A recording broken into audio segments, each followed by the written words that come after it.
Olá pessoal, como estão? Espero que bem. Hoje quero trazer para vocês um novo tema, coisa que a gente gosta de falar, né? Muita aula que a gente vai ver, muitas vezes é o tchan da informação, né? É o suprassumo da informação, o último biscoito do pacote e tal. Faz parte daquele universo das tríades que a gente tanto gosta. Concurseiro se amarra, né? Se amarra, porque dentro do universo de concurso público falta muita criatividade muitas vezes para quem elabora a questão, e ele gosta de cobrar exceção o tempo todo. Exceção. Como se nossos pacientes, na maior parte das vezes, representassem exceções. E você começa a cobrar só exceção, né? É a formação por nota de rodapé. Faz questões de prova pelo que está nas notas de rodapé, aquelas curiosidades, aquelas coisas menos frequentes. Hoje eu quero trabalhar algo que meio que se encaixa nesse sentido, nesse contexto, que é a tríade de Cushing. A data de hoje, 8 de abril, né, é aniversário de Harvey Cushing, que é o pai da neurologia, que é o descritor da tríade de Cushing, também da síndrome de Cushing. Então eu quero trazer novas informações a respeito disso, porque muitas vezes nós somos ensinados sobre determinadas práticas, sem que venha com aquela informação o quanto aquele ensino, o quanto aquilo que é ensinado, de fato vai nos auxiliar na nossa prática. Qual o poder preditivo daquela informação para eu identificar determinada emergência? A gente fala muito, por exemplo, do sinal de batalha, aquele arroxeamento retroauricular. A gente fala muito que ele está associado ao trauma de base de crânio, e de fato está. Mas é um sinal descrito na literatura como um sinal tardio. Então, eu tenho que dar essa informação para quem eu ensino. Olha, existe esse sinal, mas ele é tardio. Pode ser que na maior parte dos seus atendimentos você não vai ver isso acontecer no ambiente pré-hospitalar. Vai ocorrer mais no hospital. Mesma coisa do hematoma dos olhos de Guaxinim, né, do hematoma periorbital. Outro fato muito associado a isso é o desvio da traqueia no pneumotórax hipertensivo. A literatura descreve como algo tardio. Então, quando eu falo isso para o meu aluno, eu tenho que informar para ele isso é tardio, isso é precoce, isso é tardio. A probabilidade de você deparar com esses sinais e sintomas é maior porque eles são precoces. Pode ser que você nunca se depare com isso. E muitas vezes, nesses ensinos, a gente vê uma certa supervalorização daquilo que é menos frequente, daquilo que é mais tardio. Porque é mais curioso, são coisas mais curiosas. E aí a gente começa a fazer um ensino meio que de nota de rodapé, só daquilo que é menos frequente, daquilo que é exceção. Né? Um ensino muito baseado daquela ideia da crase na língua portuguesa. Né?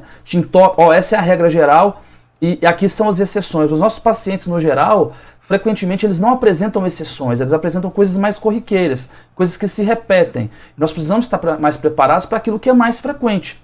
Não que eu não tenha que estar preparado para aquilo que é exceção, não é isso. Mas eu percebo uma certa supervalorização disso. Parece ser mais charmoso. Você descreve um quadro clínico. Se você não falar da síndrome de Cushing, parece que você não fez nada. Você tem que saber aquilo, parece que é obrigado a saber aquilo. Até que tem que saber de fato. Mas o quanto aquilo é importante para a minha prática. O quanto... Aí eu venho com uma pergunta. Lá na hipertensão intracraniana, toda hipertensão intracraniana tem tríade de Cushing? A resposta é não.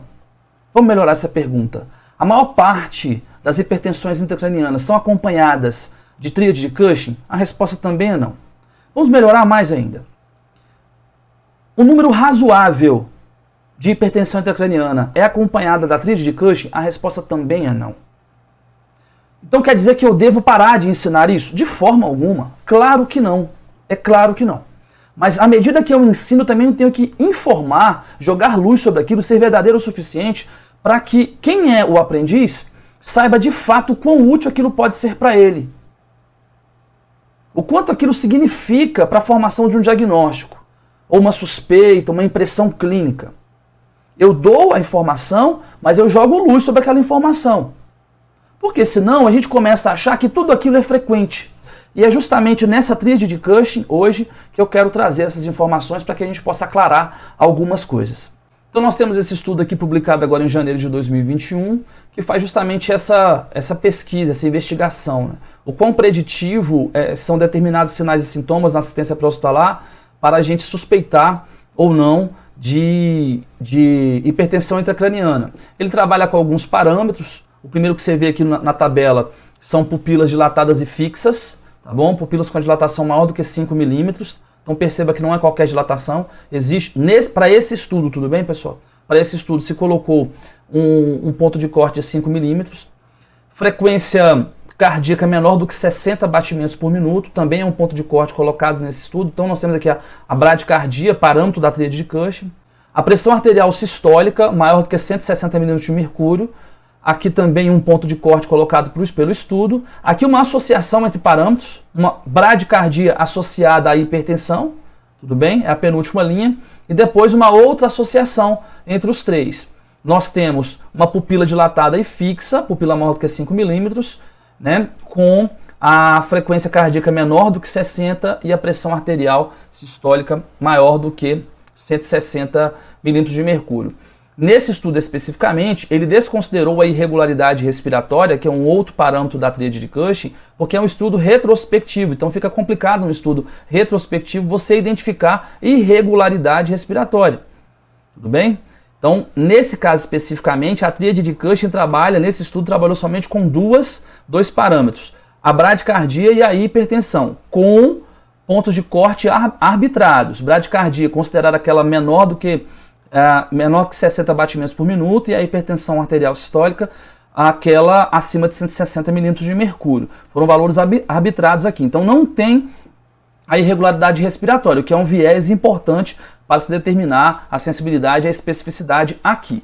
Mas vamos aqui então para a sensibilidade e a especificidade. Quando a gente pega aqui as pupilas fixas, maiores que 5 milímetros, a gente vê que ela tem uma especificidade alta, 96,3. Mas a gente vê que ela tem uma sensibilidade extremamente baixa.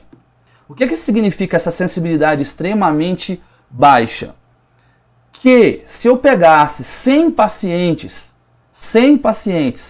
que conhecidamente têm a hipertensão intracraniana, só 28,7% apresentou a pupila fixa. Ou seja, uma menor parte daquela população de fato tinha uma pupila fixa dilatada. A especificidade nesse caso vai nos dizer o quê? Se eu pegasse esses 100 pacientes, tá bom? Esses 100 pacientes, aqueles que não tinham a pupila fixa dilatada, de fato também não tinham a hipertensão intracraniana associada. Isso a gente vai observar com todos os parâmetros. Se você observar a sensibilidade e especificidade de todos os parâmetros, nós vamos ver que nós temos, às vezes, especificidades consideráveis, mas no geral a sensibilidade é muito baixa. Quando eu pego, por exemplo, lá na última linha, a pupila fixa associada à bradicardia e associada à hipertensão, que se espera assim, opa, a sensibilidade vai subir. Subiu, foi para 36,8. Mas ainda assim considerada baixa. Ou seja, muitos pacientes que têm hipertensão intracraniana não testam positivo na tríade de Cushing. Percebem isso? Um número considerável de pacientes que têm hipertensão intracraniana não testam positivo na tríade de Cushing. Por que eu estou trazendo essa informação para você? Para você não ir para a sua assistência pensando que se o paciente tem hipertensão intracraniana, ele vai ter tríade de Cushing. Negativo. Esse estudo está com esse resultado e ele confirma o resultado de outros estudos nesse sentido.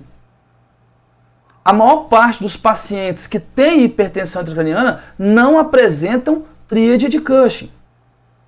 Aí você pode me dizer assim, ó, André, mas está esquecendo aí que ele não avaliou a irregularidade respiratória. De fato, isso é um viés importante aqui. Mas mesmo a gente pegando esses valores isoladamente aqui, a gente percebe que a maior parte dos pacientes que têm hipertensão intracraniana não tem a tríade. E aí, qual é a maior implicação disso? É que vai lá o socorrista, ele não vê a tríade de Cushing e pensa assim, ele não tem hipertensão intracraniana e deixa de oferecer o tratamento. Essa é a principal implicação. Então nós devemos ampliar o nosso leque de avaliação para não ficar pensando somente nesses parâmetros. Porque se eu ficar pensando somente na tríade, invariavelmente eu posso deixar de oferecer uma assistência adequada para o paciente. Eu vou repetir para você novamente.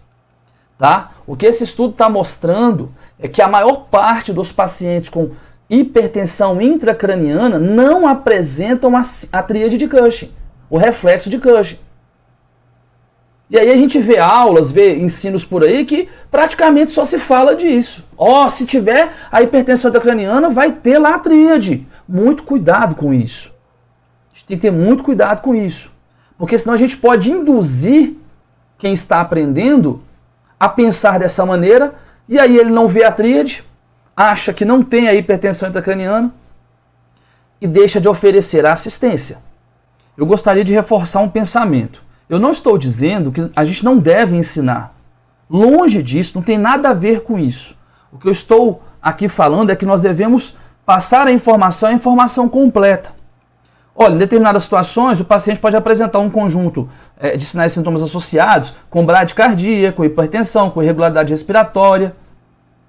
Tudo bem que isso junto nos indica a presença de hipertensão intracraniana. Porém, a maior parte das hipertensões intracranianas, na lesão cerebral traumática, nós não vamos ter essa tríade. Então, a gente tem que começar a pensar no ensino que inclua mais o que é geral e menos o que é exceção. Que reservemos boa parte da aula para aquilo que é geral, a menor parte da aula para aquilo que é exceção. Por mais charmoso que possa parecer, por mais interessante que possa parecer, isso muitas vezes pode induzir a uma conduta que falta assistência.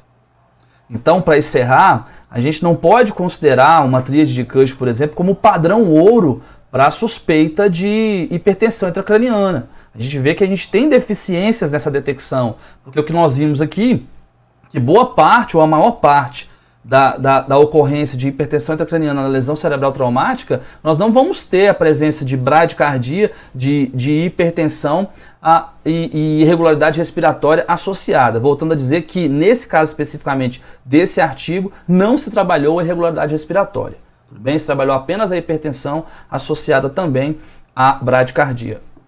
Pessoal, isso tem uma explicação.